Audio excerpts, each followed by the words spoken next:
नमस्कार दोस्तों, स्वागत है आप सभी का हमारे YouTube channel top teachers coaching classes में। आज हम पढ़ने वाले हैं बाल विकास पार्ट सेकंड। बहुत ही अच्छी वीडियो आ रही है आपके लिए और आगे भी आती रहेगी, तो प्लीज़ चैनल को सब्सक्राइब कीजिए। मेहनत हमको करनी है, मेहनत की बहुत बहुत ज़्यादा ज़रूरत है। कॉन्फिडेंस हमारा इस जंग में लूज़ नहीं होना चाहिए। इसको अगर हमें लड़ना है तो सिर्फ प्लीज़ कॉन्फिडेंस की बेहद ज़रूरत है। इस टाइम पर कॉन्फिडेंस अगर हमारा अच्छा बना रहा तो हमारा स्कोर भी अच्छा हो पाएगा। सो आइए देखते हैं। हमारा पार्ट सेकंड का क्वेश्चन नंबर फर्स्ट है, विकास के संबंध में निम्न में से क्या संबंधित नहीं है। सो हमें इसका करेक्ट ऑप्शन चूज करना है। ऑप्शन नंबर ए है हमारा कार्य क्षमता में वृद्धि, ऑप्शन बी है हमारा व्यवहार में परिवर्तन, ऑप्शन नंबर सी स्वभाव एवं दृष्टिकोण में परिवर्तन, ऑप्शन नंबर डी आकार में परिवर्तन। तो इससे विकास के जो संबंध में संबंधित नहीं है वो उसका करेक्ट आंसर होगा ऑप्शन नंबर डी आकार में परिवर्तन। चलिए बढ़ते हैं हम अगले क्वेश्चन की ओर। हमारा अगला क्वेश्चन है, कोई बच्चा किस अवस्था में पर्यावरण से प्रभावित होने लगता है। उसका ऑप्शन है ए बाल्यावस्था, ऑप्शन बी किशोरावस्था, ऑप्शन नंबर सी शैशवावस्था, ऑप्शन नंबर डी प्रौढ़ावस्था। सो कोई बच्चा किस अवस्था में पर्यावरण से प्रभावित होने लगता है, हमें वो बताना है। तो जो बाल्यावस्था होती है उसमें बच्चा पर्यावरण से प्रभावित होने लग जाता है। सो इसका करेक्ट आंसर क्या होगा, ऑप्शन नंबर ए। चलिए बढ़ते हैं हम अगले क्वेश्चन की ओर। क्वेश्चन नंबर हमारा थर्ड, विकास कभी न रुकने वाली एक प्रक्रिया है, तथ्य संबंधित है। इस तथ्य को हमें बताना है, ये किससे संबंधित है। ऑप्शन ए निरंतरता के सिद्धांत से, ऑप्शन नंबर बी वैयक्तिक अंतर के सिद्धांत से, ऑप्शन सी है हमारा विकास क्रम की एक रूपता के सिद्धांत से, और ऑप्शन नंबर डी एकीकरण के सिद्धांत से। क्वेश्चन बहुत इंटरेस्टिंग है, प्लीज़ बने रहिए हमारे यूट्यूब चैनल के साथ एंड प्लीज़ सब्सक्राइब कीजिए। चलिए इसका करेक्ट ऑप्शन हम देखने वाले हैं, इसका करेक्ट आंसर क्या होने वाला है। ऑप्शन नंबर ए इसका करेक्ट आंसर होगा, निरंतरता के सिद्धांत से।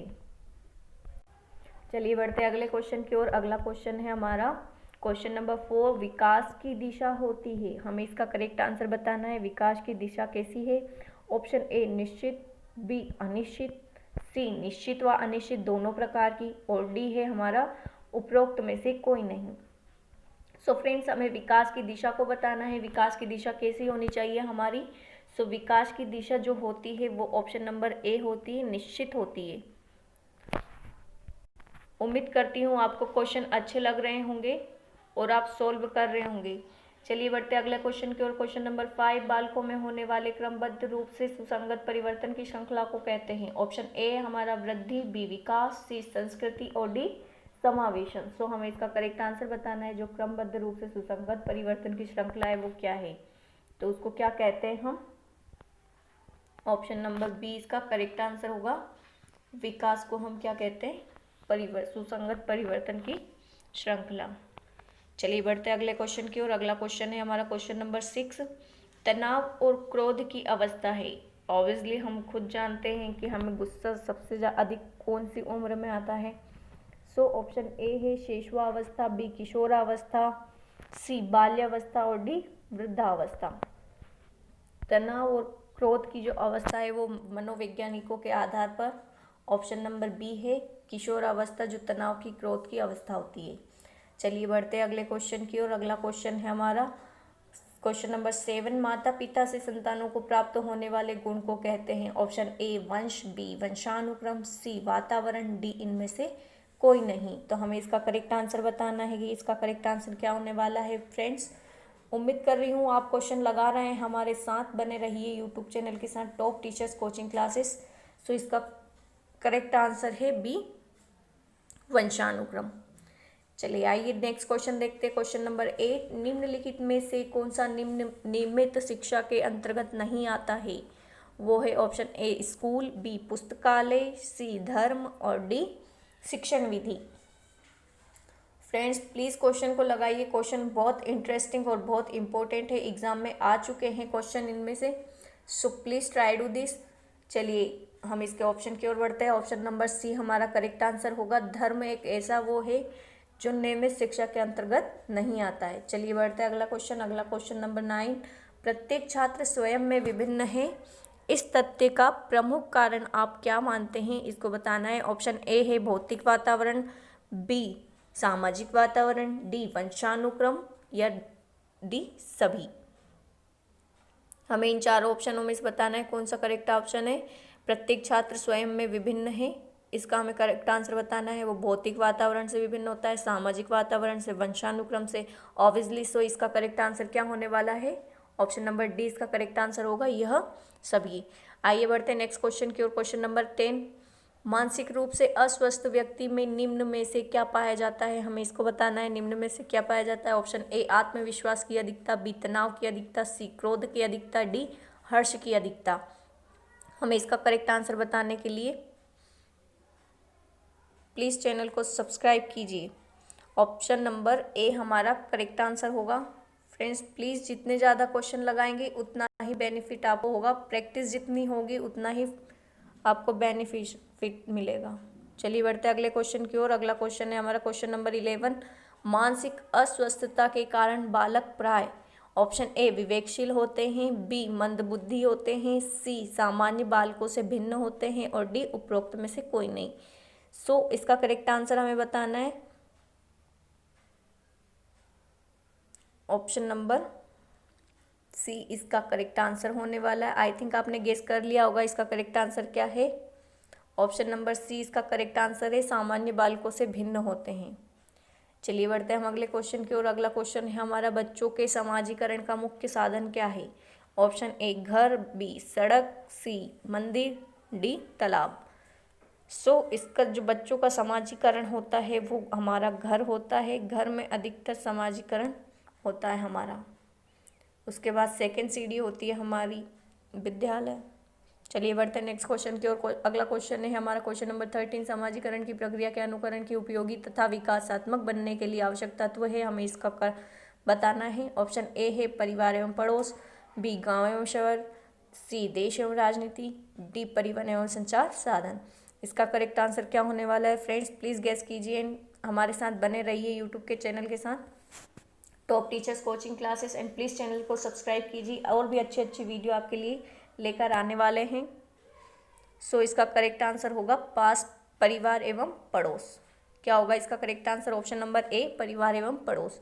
चलिए बढ़ते हैं अगले क्वेश्चन की ओर। अगला क्वेश्चन हमारा क्वेश्चन नंबर 14, निम्नलिखित में से अधिगम की कौन सी प्रणाली बालकों को सामाजिक समायोजन में मदद करती है। ऑप्शन ए औपचारिक प्रणाली, बी अनौपचारिक प्रणाली, सी औपचारिक एवं अनौपचारिक दोनों, और डी है उपरोक्त में से कोई नहीं। तो हमें इसका करेक्ट आंसर बताना है कि कौन सी प्रणाली हमारे लिए सामाजिक समायोजन में मदद करती है। सो फ्रेंड्स इसका करेक्ट आंसर होने वाला है अनौपचारिक प्रणाली। चलिए बढ़ते अगले क्वेश्चन की ओर। फ्रेंड्स प्लीज़ चैनल को सब्सक्राइब कीजिए, बहुत अच्छी और बहुत इम्पोर्टेंट क्वेश्चन आपके लिए लेकर आने वाले हैं हम हमारे यूट्यूब चैनल के माध्यम से, top teacher coaching classes. So please channel को सब्सक्राइब कीजिए, मेहनत करेंगे तभी सब कुछ होगा, बिना मेहनत के कुछ नहीं मिलता।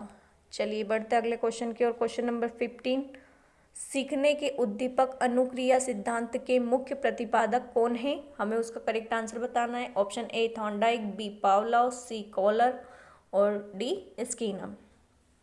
तो इसका करेक्ट आंसर जो है हमें बताना है कि जो सीखने के उद्दीपक अनुक्रिया सिद्धांत के मुख्य प्रतिपादक है वो कौन है।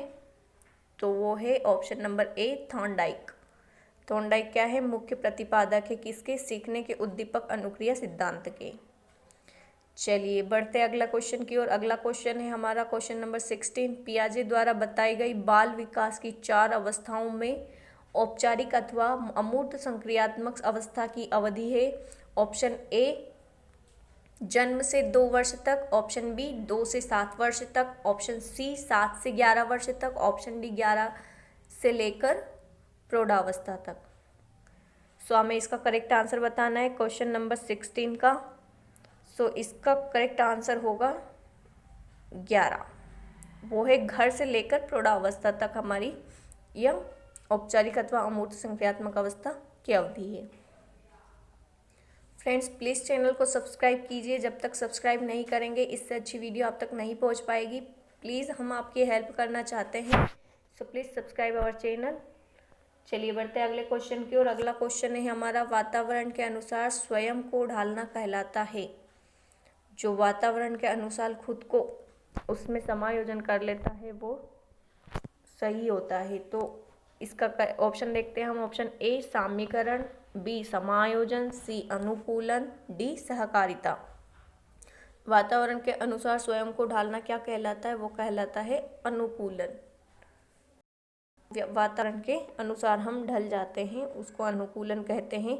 चलिए बढ़ते हैं अगले क्वेश्चन की ओर। अगला क्वेश्चन हमारा क्वेश्चन नंबर 18। पियाजे थे जो महान मनोवैज्ञानिक थे, हमें उनका बताना है पियाजे क्या थे। ऑप्शन ए खगोलविद, बी भूगर्भ शास्त्री, सी मनोवैज्ञानिक, डी समाजशास्त्री। ऑब्वियसली हम सभी जानते हैं मिस्टर पियाजे को। पियाजे कौन थे? सो पियाजे एक मनोवैज्ञानिक थे, द ग्रेट मनोवैज्ञानिक। चलिए बढ़ते हैं अगले क्वेश्चन की ओर। अगला क्वेश्चन है हमारा, निम्न में से किसने नैतिक विकास की अवस्था के सिद्धांत का प्रतिपादन किया? ऑप्शन ए जीन पियाजे, B Lawrence Kohlberg, C Freud, D Sears. तो हमें इसका करेक्ट आंसर बताना है। इसका करेक्ट आंसर क्या होने वाला है? ऑप्शन नंबर बी इसका करेक्ट आंसर होगा, लॉरेंस कॉलबर्ग। कॉलबर्ग जो थे वो नैतिक विकास की अवस्था के सिद्धांत का प्रतिपादन किया करते थे। चलिए बढ़ते अगले क्वेश्चन की ओर। अगला क्वेश्चन है हमारा, प्रोजेक्ट प्रणाली का प्रयोग निम्नलिखित में से किस शिक्षा पद्धति के अंतर किया जाता है? फ्रेंड्स प्लीज़ चैनल को सब्सक्राइब कीजिए और पढ़ते रहिए, बने रहिए हमारे यूट्यूब चैनल के साथ। टॉप टीचर्स कोचिंग क्लासेस बहुत अच्छी वीडियो देखने के लिए आपको मिलेगी और ये बहुत हेल्प करेगी। अगर इसी के क्वेश्चन आपने बना लिए तो आपके नंबर बहुत कवर हो जाएंगे इसी से। सो प्लीज़ इसीलिए बोल रहे चैनल को सब्सक्राइब कीजिए ताकि पूरी वीडियो आप तक पहुंच सके। चलिए बढ़ते हैं हम क्वेश्चन नंबर 20 के ऑप्शन की ओर। ऑप्शन नंबर ए हमारा पारंपरिक शिक्षा, बी प्रगतिशील शिक्षा, सी वैदिक शिक्षा, डी इनमें से कोई नहीं। तो हमें इसका करेक्ट आंसर बताना है। इसका करेक्ट आंसर क्या है? इसका करेक्ट आंसर है हमारा ऑप्शन नंबर बी प्रगतिशील शिक्षा। प्रगतिशील शिक्षा इसका करेक्ट आंसर होगा। सो फ्रेंड्स उम्मीद करती हूँ आपको क्वेश्चन अच्छे लगे होंगे और आपको मज़ा भी आया होगा करने में। सो प्लीज़ बने रहिए हमारे यूट्यूब चैनल के साथ, टॉप टीचर्स कोचिंग क्लासेस, और प्लीज़ चैनल को सब्सक्राइब कीजिए ताकि आप तक हम पहुँचा सकें हमारी हर सुविधा, ताकि आपको कोई दिक्कत ना हो पढ़ने में। Thank you.